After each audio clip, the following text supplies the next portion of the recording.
First and foremost, gratitude in our heart. So first and foremost, payagan niyo po ako magpasalamat sa Panginoon Diyos. Kahit ano pong struggle, kahit anong hirap, kahit anong disappointment sa atin mind, God is sovereign. He has a plan. He has a plan for you. For each one of you who is watching now, He has a plan for your community, for your family. He has a plan para sa ating bansa. Sabi sa Jeremiah 29:11, "For I know the plans I have for you. Plans to prosper you and not to harm you. Plans to give you hope and a future." So parang magulang yan, may plano sa anak. Pero yung anak, kailangan nakikipag-usap sa tatay, ano tay ang plano mo? Ano ang seed na nilagay mo sa puso ko, sa isip ko? Ano bang future ko ang nakikita mo? So parang bata na sabi mo, yan ang magiging valedictorian. Yan ang magiging pinakamagaling na surgeon sa ating bansa. O yan makaka-discover ng gamot sa isang klaseng cancer or sa lahat ng klaseng cancer. O kaya yung sasabi mo, yan ang abogado na magiging Chief Justice at magbibigay ng hustisya sa ating bansa. Pero kung magdadrug siya or masamang barkada at hindi mag-aaral, hindi mangyayari yung plano. So let me start out by a vision that was shared by a pastor. He's a U.S. pastor, but his heart is in the Philippines. With the Philippines, for Filipinos. Madalas siyang bumisita dito to my knowledge. At ang sinasabi niya, and madalas siyang kausapin mga Pilipino, sabi niya, the Philippines was meant to be a rich, influential, powerful country. Ulitin ko po ha, sa kanyang vision. Meaning hindi lang niya to opinion, pero yung nilagay ng Panginoon sa kanyang mind at heart, mayaman, influential, powerful ang Pilipinas. Pero sabi niya, it's like a pot o yung isang paso na puno ng riches, parang liquid gold. Pero binutas ng mga stewards o ng mga leaders at sinipsip or kinuha yung treasure for themselves, no? He told me this February 25, 2025. So way before the mahiya namang kayo speech. At sinabi nga niya doon, magkaka-shaking, but don't worry, kahit na grabe yung shaking sa politika, it will bring a revival. It will bring young people who will start their hearts will be pointed towards the Lord. So may hope po, may hope. So sa lahat ng nanonood ngayon, sa lahat ng kababayan natin, sa lahat po na nagpre-pray, sa Luzon, Visayas, Mindanao, sa ating mga OFWs, don't lose hope. Maganda plano ni Lord. But we have to seek earnestly kung ano yung plano na yan. We have to do our part, no? Fe Infante, Paul Maquinto, Nuke Wena, Rice, ganda pangalan na, Rick Demart, Factoran, Godspeed din sa'yo. Juliet Machan from New Zealand. So guys, first message ko sa inyo today, maganda future ng ating bansa. We have to take hold of it. The Israelites, when they were freed from Egypt, 40 years sila sa desert. Bakit po? Sabi nung iba, mga religious leaders natin, Christian religious leaders, whether Catholic or Protestant, it was because of sin. Tama din po yon. Dahil sa sunod-sunod pa rin ng pagkakasala, hindi nakapasok sa Promised Land. Hari Pautin, Assalamualaikum, lahat ng ating mga kapatid na Muslim. Assalamualaikum sa inyo, Pastor Corpus. How are you? God bless you po. Mary Ann Vailoses, yan. Sorry po. Gusto ko rin, sabik din ako na kamustahin kayo lahat. Pastor Ador, Elena Balakenya, May Tai. Don't get tired fighting. Prayers po. I-recharge nyo po ako through prayers. God will recharge me na po. So, I was saying po, yung napalaya sa Egypt after napakatagal na slavery. But in the last few decades or the last few years, ine-explain din po ng ating mga pare, pastor, mga ministers, no, na the Israelites were out of Egypt, but Egypt was still in them. Anong ibig sabihin nun? Just because napalaya na sila, hindi ibig sabihin na yung mind nila hindi pa rin slave mentality. 'Di ba? So nung 1986 nagkaroon ng EDSA revolution, sabi natin never again, sabi natin hindi na tayo papayag na muli mabawi ang ating kalayaan. And then afterwards, between that, ngayon 2026 naging issue nung 2022, ibabalik ba natin ang isang Marcos? Pero sabi, Team Unity, Marcos Duterte, galing tayo sa pandemic, nakatikim tayo ng mga 10 taon na economic growth from the time of President Pinoy and President Duterte, who I very much respect both of them. So, nung nag-anniversary nung 2026, 40 years, we have to ask ourselves, do we already have that mentality of conquerors? Or ang mentality pa ba natin ay slaves, di ba? So, saan slave? Siguro sa corruption at poverty, di ba? Kung makikita mo, ano ba sistema ng gobyerno ngayon? Una, kuyog, di ba? So, pagka ikaw ay naging oposisyon, vlogger ka man, mayor, congressman, senador, journalist, kung ano man, basta't mag-ingay ka, kukuyugin ka muna. Whether it's through trolls or whether it's through the NBI, whether it's through the departments that are relevant, medyo kukuyugin ka muna. Oo. Kung hindi ka makuha sa kuyog, kakasuhan ka na. Di ba? Oo. Pagka nakasuhan ka na at medyo busy ka na, na-realize mo may pamilya ka, may buhay ka, may there are other things in life, di ba, that are important to you. Not only building your nation. If you stop there, panalo na sila. So, ang pangatlo nila ay ikukulong ka. Kukulong ka. Thank God, wala pa naman yung kill. May mga namamatay, pero so far, hindi pa naman natin sinasabing political assassinations yon, di ba? At least at the leaders level. It's a pity that at the street level may killings talaga. But okay. So, kuyog, kaso, kulong. So, dun na sa nagsasabing hindi sila nag-i-intimidate, if you assume, kung sa isip nyo, you keep getting away with it and you think that the Filipino people are stupid, that's your opinion. But matalino po ang Pilipino kahit saan mo ilagay, kahit saan bansa, tinitingala. That's why nga sabay-sabay tayo nag-object doon sa depiction, di ba? Whether it's anime, cartoons, editorial cartoon, whether it's state media o kahit sino. And baliktad din, di ba po? One time may ganun sa isang TV series sa London, yung mali ang depiction sa ating mga nanis. Nagalit din tayo. So there's no room for hate, there's no room for yung i-compare tayo whether sa Matching, sa Unggoy, etc. Whether that's China or any other country in the world. And we also shouldn't do that. Thank you, Blast Jimenez, for saying be strong. God willing po. Yes, Bog Isidro, makakalaya ba si Sen Marcoleta? I have faith po. I have faith po na yung mga kinukulong nila na political prisoners, no? I consider Senator Jinggoy, Senator Marcoleta, former Congressman Mike Defensor, they are political prisoners. Kinulong sila dahil hindi sa kaso, kung hindi sa konsensya nila. Weaponize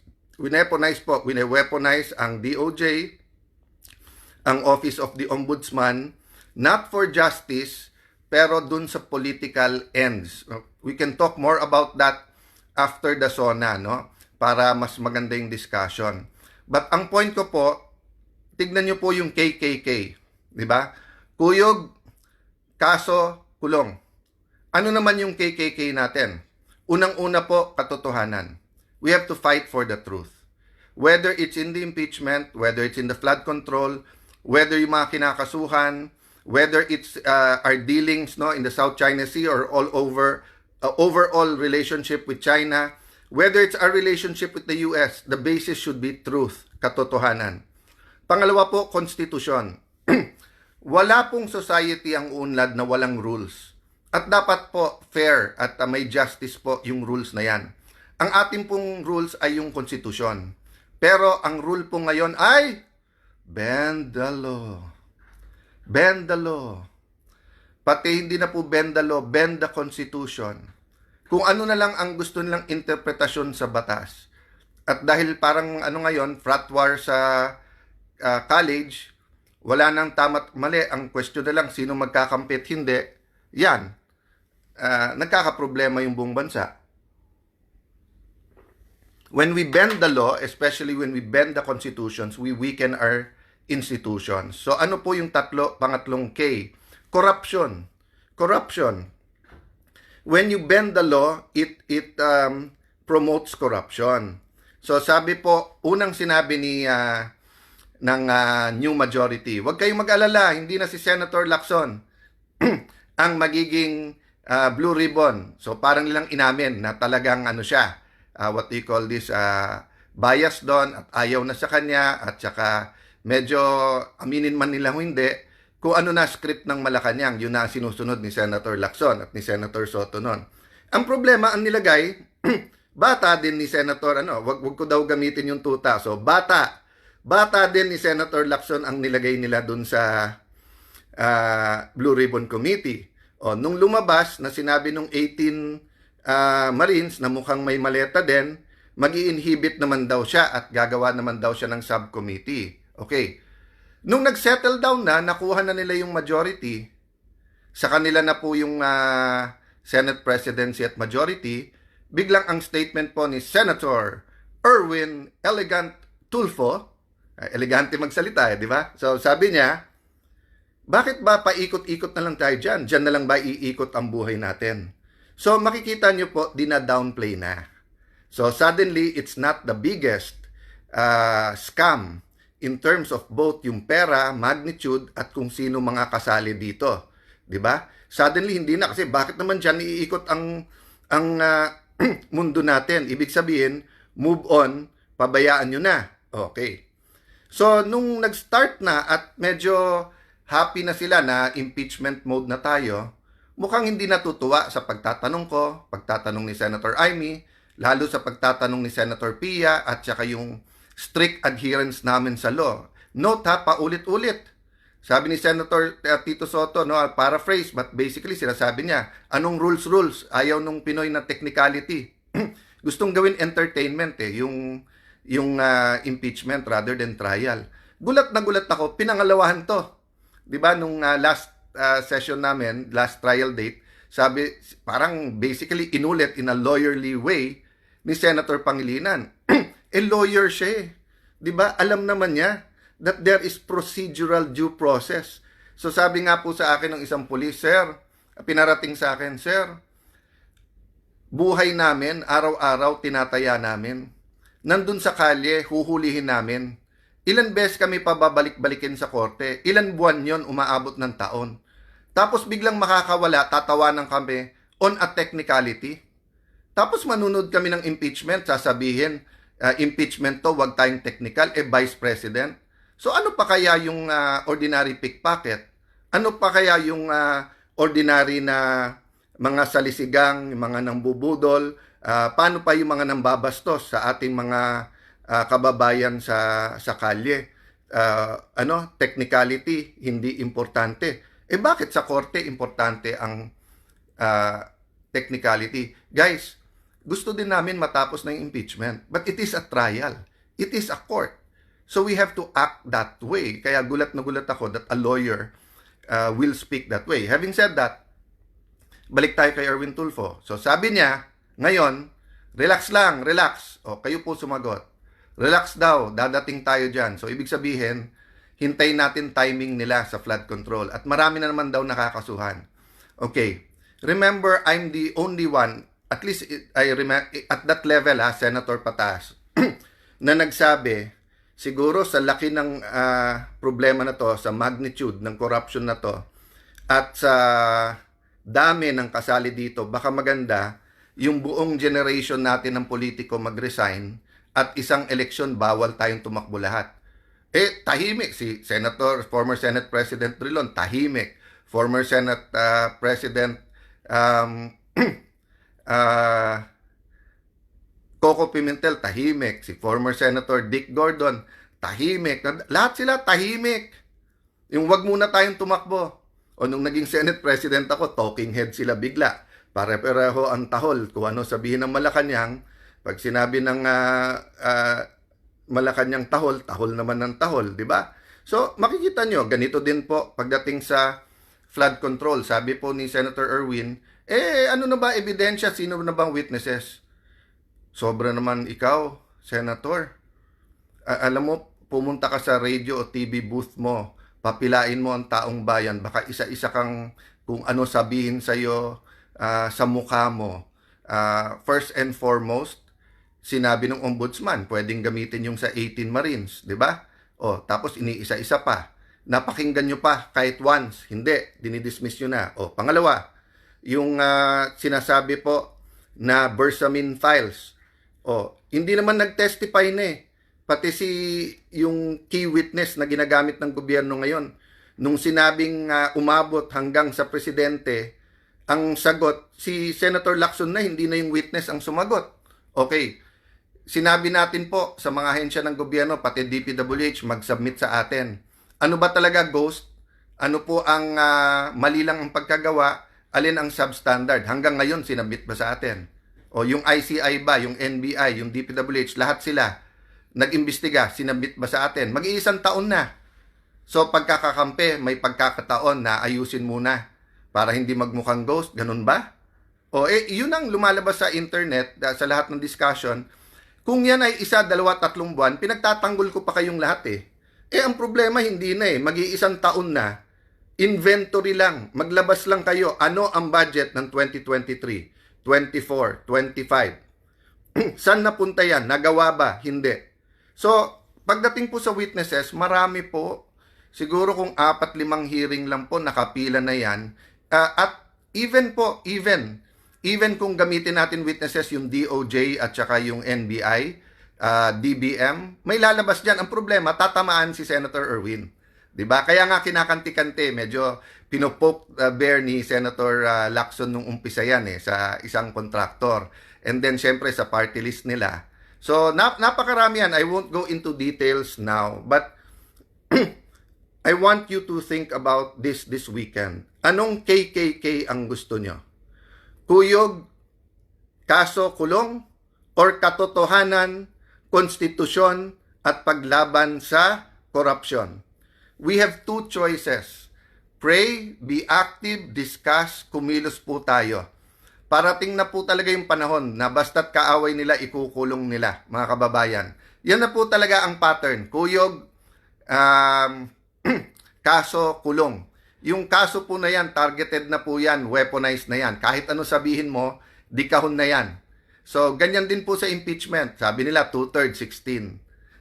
Tingnan nyo po, tingin ko hindi pa tapos yan. Tingin ko may panghihilot pa na mangyayari dyan. Last, bakit yung timing? Kasi po, dapat Wednesday yung botohan, ginawang Monday, dun sa subpoena nung records ng Anti-Money Laundering Council, ng BIR at bangko. Napaka-importante to. Sa impeachment po, both ni President Erap at sa impeachment ni Chief Justice Corona, the bank records, documents like this played a crucial role. Ang problema, pinag-uusapan pa namin whether it's a fishing expedition or kung it passes the test ng pagiging definite, no? Kung ano po yung particulars na hinihingi. So sabi nila, hindi, basta't katotohanan, ilabas na. Di ba ang daming tumaas ng kilay nung sinabi ni Senator Erwin na yung 400 million sa SALN niya, more or less, yun yung narinig kong amount. Ang sabi daw is, yung amount na yan, kinita niya nung media. Nagsalita si Jason na napakatagal niya sa media and he was on prime time. Wala pa siyang kilala ni isang media na ganun kalaki kinita. So, pwede na ba natin patawag ang BIR at tignan lahat ng tax ni Senator Erwin? Pwede na ba natin patawag ang AMLA at mga bangko? Ganon din kay Senator Lacson, di ba? Ano yung actual? I didn't really pay that much attention, pero parang dumoble yung kanyang SALN, tapos sinabi niya sa negosyo. So, we're giving him a chance to explain. Nag-explain siya kahit walang nagtatanong. Pero ang tanong ko, Ngayon ba pinapakuha natin yung AMLAC, yung pinapakuha ba natin yung BIR records niya, yung bank records, or pinapapaliwanag muna natin? Yan ang isang pinag-uusapan ngayon eh. Kaya tayo dinidistract, 'di ba? So unang nagdi-distract, NBI, sausaw ka agad yung DOJ, etong ombudsman, pinipilit kong respeto pero sausaw na din na naman. Oh, and then afterwards, ang Malacanang, kung ano nang sinasabi, hindi kasali dyan yung kakampi nila, kasali yung kakampi. Hindi daw kasali, pero sabi ng ombudsman, bubuksan ulit. So, just do your job and I will honor you kung tama, di ba? Pero kaya sumausaw kagad yan si Erwin. Inutusan din ni Senator Lacson. Bantayan nyo sa impeachment. Yung pag nagtitingin na, ikaw naman, salita ka, di ba? So, happy weekend, just like me. Itanong natin, who let the dogs out? Yung attack dogs, nandyan eh. So, once na nandyan na yung attack dogs, let's not be distracted. Ako, mag-aaral ako. Napakaraming dokumentong dala ko. I started, I think, 1 o'clock, 1:30 in the morning kanina. I'll be doing that today, tomorrow. Pag lumabas yung attack dogs, you're on the right trail. So, ang tanong, who let the dogs out? But mga kababayan, mga mahal kong kapatid, kapwa Pilipino, KKK, mamili po tayo. Kuyog, kaso, kulong, or ipaglaban natin, ilabas ang katotohanan, itanyag po natin, ipaglaban natin yung spirit and letter ng konstitusyon, at tanggalin na natin ang korupsyon. Yun na lang po choice natin. So, maganda plano ni Lord, sana yun ang piliin natin. Have a good weekend, everyone. God bless you.